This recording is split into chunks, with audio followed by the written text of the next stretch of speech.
కొంచెం చచ్చిపోండి మావయ్య గారు. చచ్చిపోనా? ఇప్పుడే చచ్చిపోండి. చచ్చిపోనన్నా, మీకు తెలియకుండానే మీ ప్రాణం పోయేలా చేస్తామండి.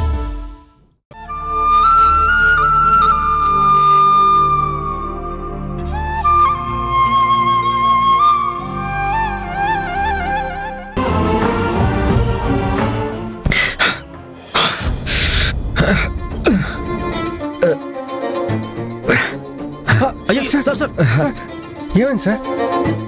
ఏమైంది సార్? జాగ్రత్త అండి. ఏమైంది సార్? మంచినీళ్ళు తాగండి సార్. మంచినీళ్ళు తాగండి సార్.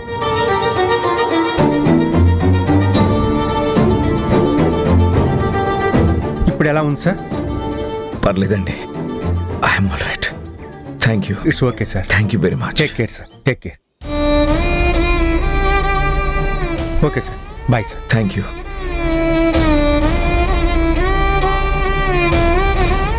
సడన్ గా ఎందుకు ఇలా జరిగింది? నిన్న జననీకి కలిగిన భయమే నాకిప్పుడు కలుగుతుంది. ఆ ప్రతాప్ని చూస్తే భయమేస్తుంది. ఇన్నేళ్లకి కనిపించిన నా కూతురు కొడుకు దూరం అయ్యేలా ఉన్నారు. అలా జరగడానికి వీల్లేదు. వచ్చి తీరాలి. దానికోసం ఏమైనా చేస్తాను. ఎంత దూరమైనా వెళ్తాను.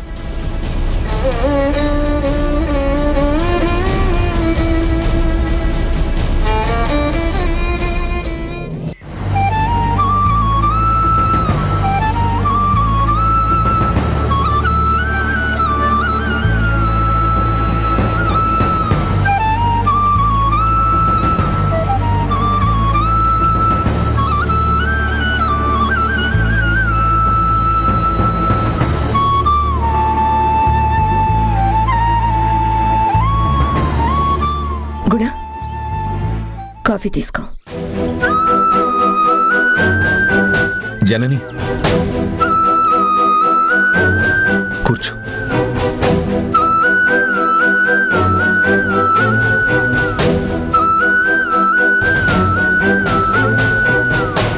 ఏమైంది గుణ? అదోలా ఉన్నావు?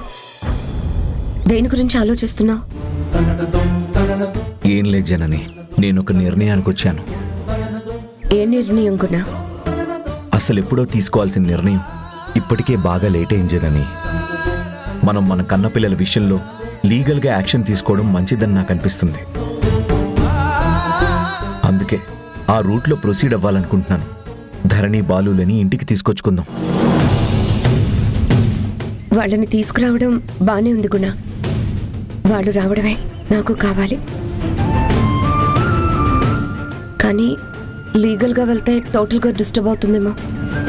వాళ్ళు రావంటారేమో. మనం లీగల్గా ప్రొసీడ్ అయ్యామని వాళ్ళు కోపం తెచ్చుకుంటేను.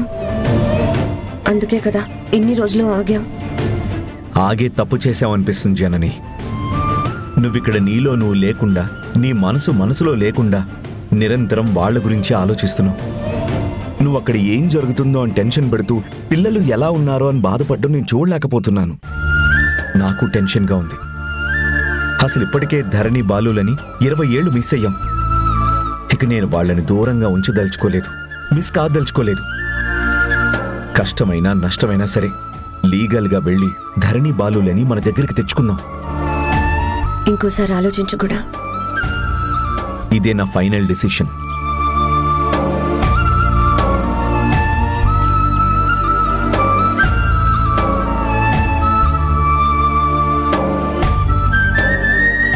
దీనివల్ల 2 ఫ్యామిలీస్ డిస్టర్బ్ అవుతాయేమో.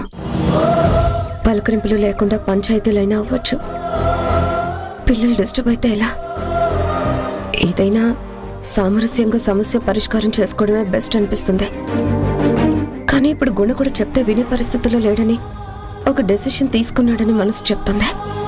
నచ్చ చెప్పాలి, ఎలాగోలా నచ్చ చెప్పాలి. పిల్లలు మా దగ్గరకు రావాలి, కానీ ఇలా లీగల్గా కోర్టుకి ఎక్కి తెచ్చుకోకూడదు.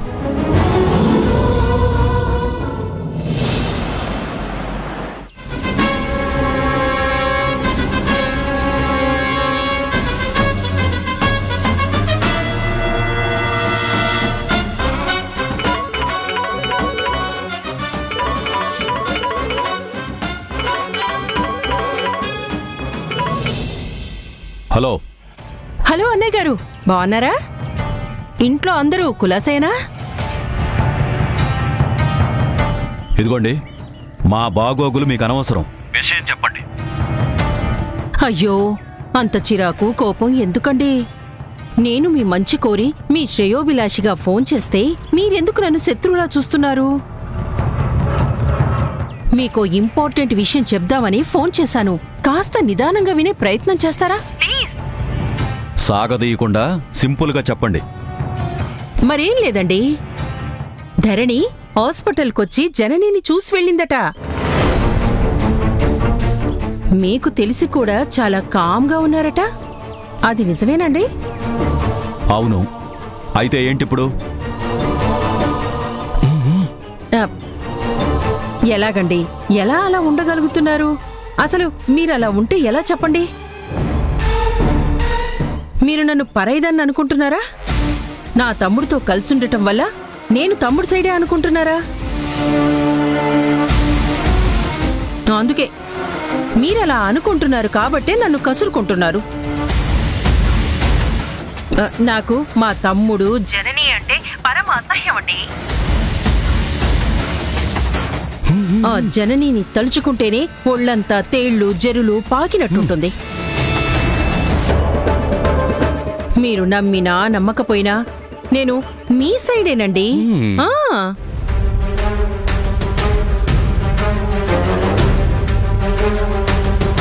అర్థం చేసుకుంటే మంచిదండి.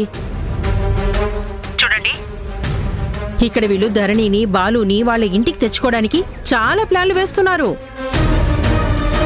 లీగల్గా కూడా ప్రొసీడ్ అవ్వాలని చూస్తున్నారు. లీగల్గానా? ఎస్ అండి, అందుకేగా మీకు ఫోన్ చేసింది. ఎప్పటికైనా నన్ను మీ మనిషిగా నమ్ముతారా? అందుకే ఈ విషయం మీకు చెప్తున్నాను. ధరణి బాలులు మీ కన్నబిడ్డలు కాకపోయినా ఇన్నేళ్లు పెంచింది మీరే కదా. కన్న ప్రేమ కంటే పెంచిన ప్రేమ గొప్పది అంటారు.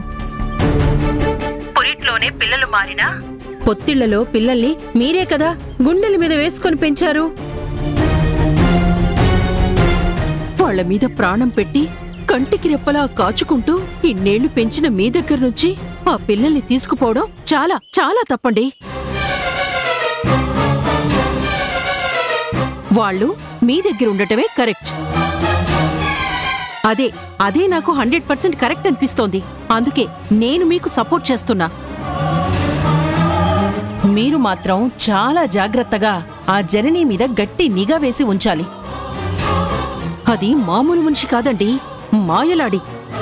గుణాకి నూరిపోసి మరీ వాడి బుర్రంతా పాడు చేసి కోర్టుల దాకా తీసుకెళ్లాలని చూస్తుంది.